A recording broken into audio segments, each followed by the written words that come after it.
Hey guys, this is Alan, aka GameLark, and I'm here with Psychotrip for a new episode of Devil May Play.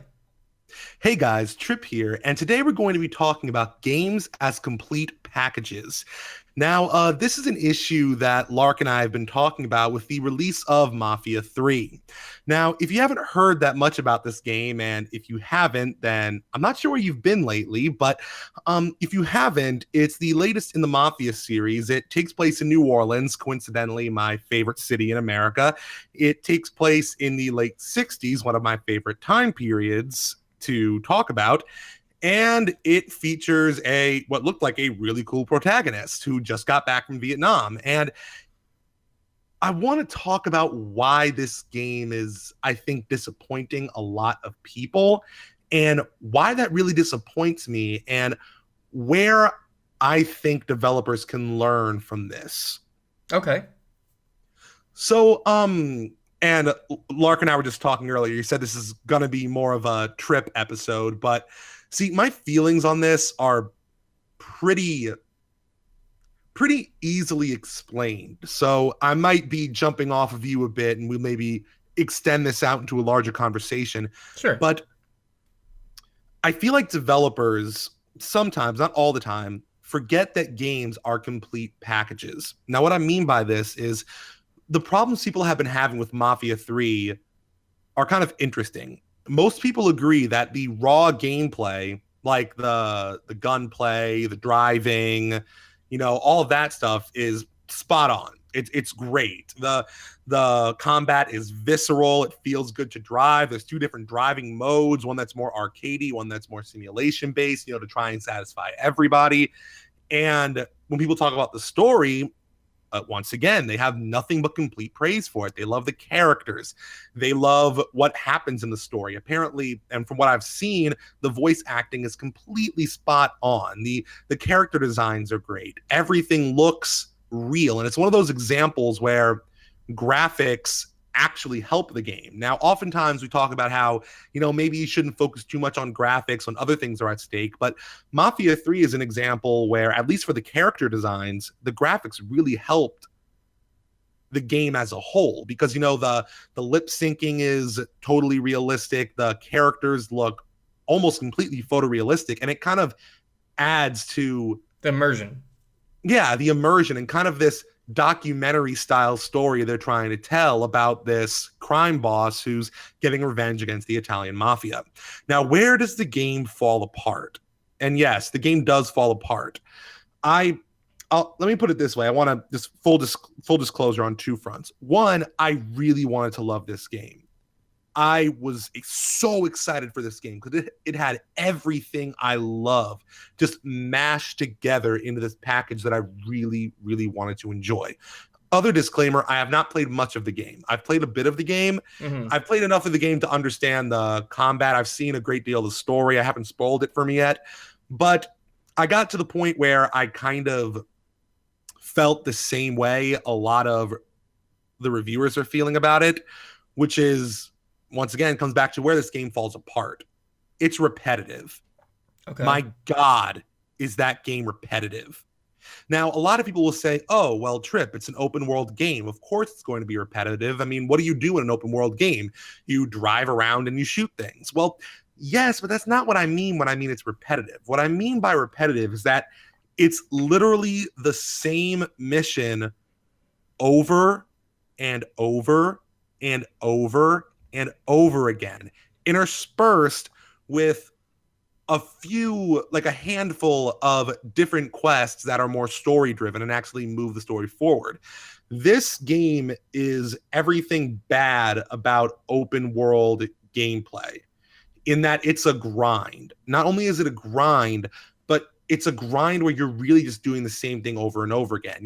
It's that kind of district gameplay that you see in a lot of open world games, where you need to liberate each district Yeah. and bring them over to your side. And you do that in almost the exact same way every time. You find one of the enforcers, you interrogate them, and then you either kill them or you think you either bring them over to your side or something. And that's the game. That's Mafia 3. And it got to the point where, now when I was playing it, I only played it to the point where I just decided to put it down. I didn't even attempt to, I mean, I didn't have the time to, but even if I did, I didn't even attempt to really go through the whole thing because I could tell I wasn't really enjoying this if this was all the game was.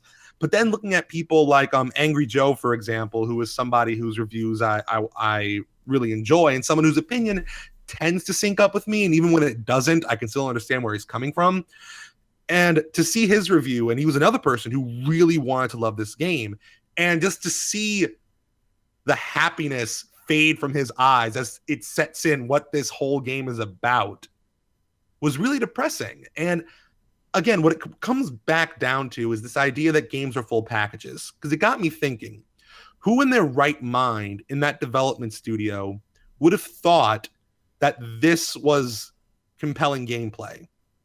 I can't think of any person in their right mind that would have thought that the gameplay in Mafia 3, the actual missions in Mafia 3, were enjoyable for the amount of time you were doing them. And then I got to the point where the only explanation I could come up with is that they thought that the story could carry the entire game.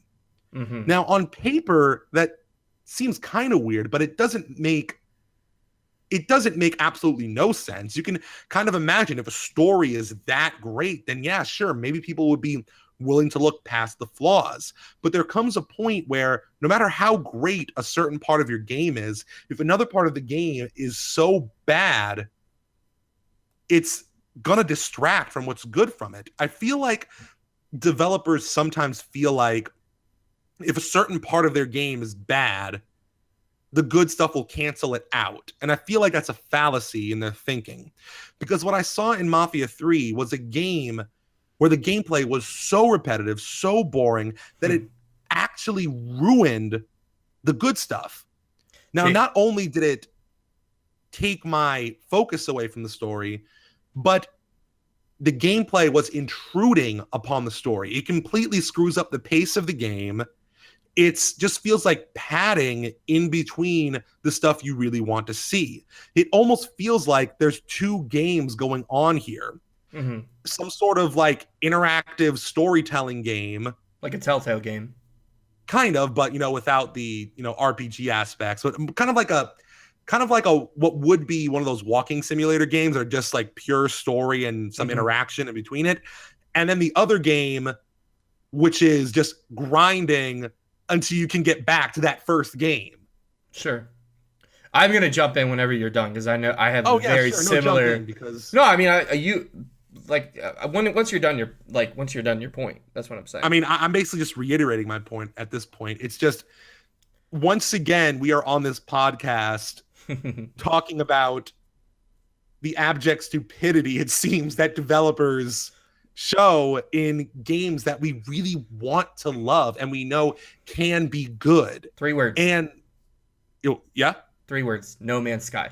That's exactly what happened with me in that game. I wasn't even going to pre-order it. I watched the final trailer and I was like, this looks incredible. Bought it, right? And it is exactly what you said about Mafia 3. And I could tell within the first 4 hours, because I went from one planet to another to a space station, and I'm just like, okay, so the worlds may change, and the creatures are procedurally generated, so they're different for every world, but I am doing the exact same shit over and over, which is mining with your laser, just shooting the laser, holding that down, occasionally getting attacked by a creature. Every alien you run into, like every outpost, there's like, I think the biggest flaw with that game, honestly, was the fact that it's like we talked about this with Skyrim or with Fallout 4. These Radiant quests are fucking stupid because it's not gameplay. It's not meaningful gameplay. It's like, hey, you can just go get quests forever to go kill something in some area. And with No Man's Sky, it's like, hey, you can walk around forever and shoot rocks on different planets. Like the gameplay never gets, like, once you play the first 4 hours of the game, yes, you get more equipment, yes, not to mention all the other problems with that game, but essentially, right. But you know what it is? I'll let you get back to your point in a second. I just want to say one thing about that right there. Yes, you're getting more things, but here's some YouTuber was talking about this and he said it so perfectly. Yes, you're getting more things, but here's the general gameplay loop. You're improving, you're mining resources to improve your ability to mine more resources. Who was that? I watched that same video. It wasn't Super Bunny so Hop. you know who I'm talking about. It was this really long video, like 20 minutes long. Yeah. And that sums up, we're going to have to do an episode. Next episode we do is going to be about how to make a compelling sandbox experience. Well, go ahead. Sorry. I was going to say, because I am a massive component of emergent gameplay and dynamic content, and I feel like it can work. But just like what you said, when you have things like Radiant quests in the Elder Scrolls games, or this completely ridiculous, not compelling gameplay loop in No Man's Sky, it kind of ruins what could be a great experience if you just kind of look at open world sandbox games a little differently. But go on. Well, that was just my main point. And I think there's a couple things at play here. What we're talking about is, like, it's basic game design. I mean, like Mario, right? You look at the game like Super Mario 3D World, okay? So the basic mechanics are pretty much the same for every level. You run, you jump, you get power-ups and such, but the levels change and there's different objectives for each level, right? Like, the core mechanics stay basically the same, but the environments require you to like kind of master it, right? And like you said, you get certain like power-ups that split you into two, and then they have missions where you're trying to like guide these two Marios down a slide that's getting thinner and thinner and thinner. It's things like that, right? But that's one thing. That's just basic game design. Is it iteration? Like, if you're introducing an idea, you should use it, you should develop it, and then introduce a new idea. One game or two games really that do this perfectly. Journey and Abzu. I think they're the same designer. Game developer. I can't remember the name of it. It might be Hello Games. I'm not sure. But anyways, I'll take Abzu for example. Okay, that game is a 2-hour game. There is no fat to it. Okay, and what happens is every new area you go to, there's something new introduced, and then it's fully fleshed out for the next 30 minutes. Let's say 30 minutes. You finish that level and you move on. And that's what I'm talking about. It is a streamlined game. You never feel bored. You never feel like you're doing the same thing over and over again. And compare like that to something like Assassin's Creed or Watch Dogs. Watch Dogs is another game that I was playing and stopped playing because I realized early on, okay, this is just like every other Ubisoft game, which we already did a Ubisoft episode. But my point is, the core gameplay loops, like, I don't know. I mean, my point is, why does it work for a game like, I can bring it up again, Witcher 3, or even like Red Dead Redemption now that there's a sequel coming out? What makes it so much more fun? I don't know. Even like GTA 5, we're talking about open world crime game, right? GTA 5, I really didn't mess around with like the races that much because I wasn't that interested in like going on a jet ski or going on a mountain bike. However, I love the side quests. And the main missions were phenomenal. Like the side quests, it supported the story because you were playing out these different characters and you wanted to see where they would go. And like I think the variety is really important in sandbox game. Like if you're going to have a game where you can do anything, you need to make sure there's a lot of stuff to do. If you are only doing the same things over and over, that's what a lot of reviewers had a problem with the first Assassin's Creed, if you remember, that they basically realized like there's a handful of things that you do in every area and it's just repeated for the whole game. Like it was a really, really flawed game. Like there was a couple cool things that it was the first time, it was like a first time you had a 3D open world like that, a sandbox game like that, but the excitement wore off because you're doing the same things over and over again. So what I think is variety is the spice of life. It's simple.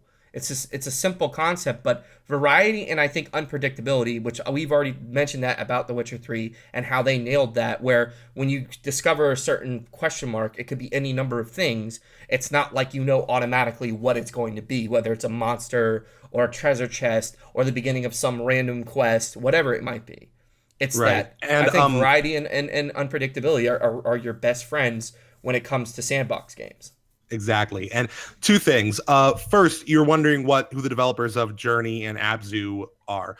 Journey's developer is apparently called That Game Company, and Abzu is Giant Squid. Just so that anybody watching this won't get super pissed off at us for being wrong about something. Not knowing things. I thought it was the same development team. That up. Maybe I'm wrong. Maybe it's anyway, I don't know. Second thing, I really want to talk about this in the next podcast because what we're doing is for the next couple podcasts are going to be a bit shorter because Lark has some things he has to do. But anyway, Yeah. Bringing this back to game that's complete packages, because I think you made a really good point. So my basic point is, if you're going to include something in your game in any way, shape, or form, you can't skimp on it. And Yeah, I know that half-ass it. sounds exactly, and I know that sounds like Common really sense. shit advice, really common sense, but we see this over and over again in video games. If your game is going to have any form of story, a story in any way, shape, or form, then at the very least it has to be enjoyable. Hmm. If your video game is going to have, traditional gameplay in any way, shape, or form, it has to be enjoyable. I'm not saying every single game has to have a revolutionary, super deep story or an innovative game design, because games do focus on different things. But if your game is going to have any element in it, that element needs to at the very least be enjoyable, because otherwise you have a situation like Mafia 3 where you have an incredible game, and I can see that these people put so much work into this story, but that story is distracted from by this insufferable game design. Hmm. So I guess that's honestly really all I had to say about that, is because I wanted that game to be great so badly, and I probably still will pick it up at some point when it's on a discount. But damn, man, like, it's one of those like so close yet so far situations, and I feel like it's a situation that game developers don't have to fall into, but they do so often. Basically, that a game is more than the sum of its parts. Like, it's a complete package, like you said. And if there's anything, any point where it falls apart, which in this case it sounds like it's repetition, and the same thing for me, I felt the same way about No Man's Sky with the repetition. Not to mention the FOV was fucked. Like, I've literally never complained about a FOV in a game, and I just was like, why does it look like I have like zoom goggles on the entire time? But that's a Jesus. totally separate issue. And I think I completely agree with what you're saying. If you're gonna do something, do it right, and don't just get rid of filler content. Filler content does nothing for anyone, and that's why I've attacked Assassin's Creed games in the past, because even though you don't have to do those things, they're still in the game. Just remove them if they're not enjoyable. Like, I get that you want to give players choice, right? But if it's something like I've pointed out tailing missions before, and how I've never talked to anyone that enjoys those things, but they still feel like, well, we could just put it in there, and you don't have to do every side quest if you don't want to. Well, if it's not something that people really want, why even include it in the game? In my opinion, I don't know. The line between filler and compelling variety is blurry and thin, It is. You're right. I think, is a message that we can take from this. The thin Because blurry line, is that the name of the podcast? that could actually be the name of the podcast, this episode. But it's one of those things where, like, because as you were talking about filler content, at first I was gonna push back on you a bit, because I was thinking of all the times I played games that do have side activities that I love, but then I realized it really isn't filler at that point, is it? It's Mm-mm. compelling variety. It's mini games. It's stuff that you can do that adds spice to the game and adds life to the world. Gwent, in the case of Witcher 3, some people hate it, but me and I think most Witcher 3 players love Gwent. And it took me a little while to get into it, but I became obsessed with it. Yeah, so at that point it's not filler content. No. So I guess I'm pushing back on what was going to be me pushing back on you. So you win this round. All right, Game Lock wins. Woo! Let's end the episode quick. Let's end it before he says anything else. But this was just a little short, sweet episode. I really want to talk about open world sandbox game design. I think we'll do that next, if that's all right with you, Lark. Absolutely. All right. So these next couple episodes are going to be kind of short, but we'll get back to our more longer 20, 30-minute episodes soon. And guys, I'm Trip, and I'm Game Lark, maybe. There you go.